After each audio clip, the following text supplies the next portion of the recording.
I don't make my money on the track. Back in March 2025, Gabby Thomas said in a podcast, she was discussing the money she got from winning 3 gold medals in the 2024 Olympics.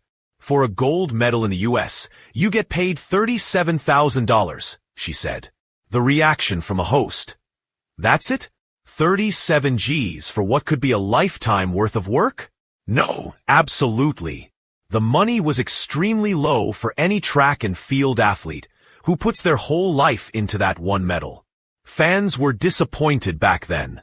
Now Gabby is not coming to Tokyo, but her compatriot Sydney McLaughlin-Levrone will be there, and she will not be earning much either. The same sentiment is for the World Championships. The total prize money allocated by World Athletics for the Tokyo 2025 Championships is $8,498,000 US. So who's getting how much? Prize monies for the Tokyo 2025 World Championships.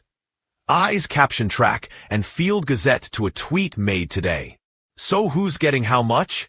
Every finalist in the individual events receives a payment, with the champion earning $70,000, the silver medalist $35,000, and the bronze medalist $22,000. The money keeps flowing down the line.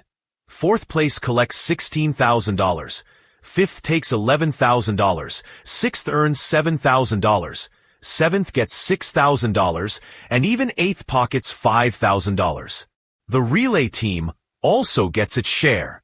Finish first, and your team gets $80,000, while a silver medal brings in $40,000.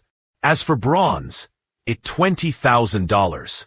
4th place gets you the same as individual events for the same position, while 5th place takes a plus of $1,000.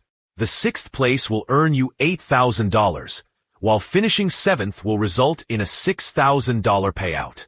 8th place earns $4,000. The fans are not happy. According to Nagashima, Ono and Tsunematsu, N&T, in Japan, prize money is taxed as domestic income. Non-residents face a flat 20.42% withholding tax, while residents pay progressive rates that can reach up to 55.945% with local and reconstruction taxes included. Counting all OS, this in the track and field community is not very happy with the prize money.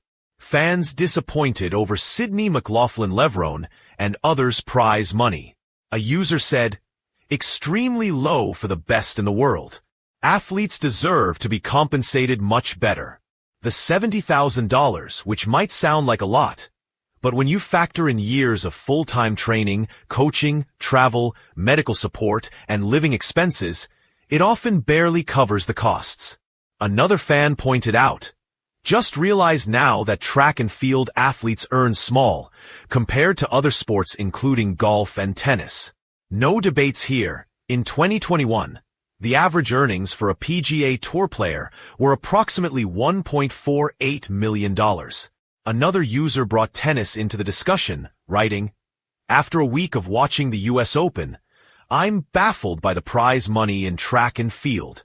You get a $110,000 for just reaching the first round in the US Open. This sport is truly underfunded. The total 2025 US Open prize money was $31,620,000 for the women's/men's singles, where the winner got $5 million. A track and field fan also said, mediocre footballers make more than this a week, often while sitting on the bench. Also, what about the events that contain more than 8 competitors? Are those who finish 9th and below getting nothing? The comparison to football also echoed in another comment from a fan, commenting, most football players in European leagues earn more than first place every single week. In the Premier League, the average weekly salary of £80,000 translates to roughly $100,000. The top players can earn up to £525,000 per week, or about $656,000. Even the average player's weekly pay exceeds the $70,000 awarded to a gold medalist at the 2025 World Athletics Championships. So Sydney McLaughlin-Levrone, who is taking a new challenge, or Noah Lyles, who has come back from injury and is defending his title, won't be getting much money when you compare it to other sports. The announcement was supposed to be a moment of celebration, a showcase of recognition for the extraordinary athletes who redefine the limits of human speed, strength, and endurance. Instead, it has left a bitter taste in the mouths of fans, athletes, and even legends of the sport. When World Athletics revealed the prize money allocations for upcoming competitions, McLaughlin-Levrone, the reigning Olympic champion and world record holder, found herself at the center of a storm she never asked for. The numbers spoke louder than any headline. Despite being hailed as one of the greatest athletes of her generation, Sydney, along with fellow stars like Sha'Carri Richardson, Noah Lyles, and others, stood to earn prize money that felt disproportionately small compared to the monumental efforts and global appeal they bring to the sport. Track and field, the foundation of the Olympic Games, seemed once again undervalued compared to other arenas where athletes cash in millions for sponsorships and league contracts. Social media lit up almost instantly.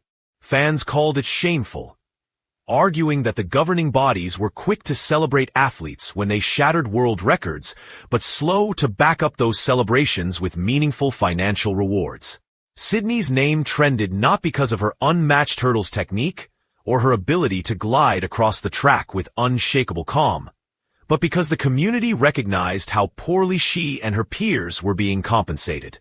Imagine putting your body through years of brutal training, breaking records, inspiring millions, and then realizing your prize money is barely enough to cover a year's training expenses. One frustrated fan wrote on X. Another simply posted, "Track deserves better." Even veteran athletes weighed in.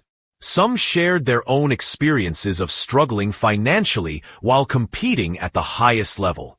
Justin Gatlin, a former Olympic champion, echoed the sentiment, saying that while track athletes are global icons every 4 years, the system often leaves them invisible and underpaid in between. The outrage wasn't just about the money itself, but what it symbolized.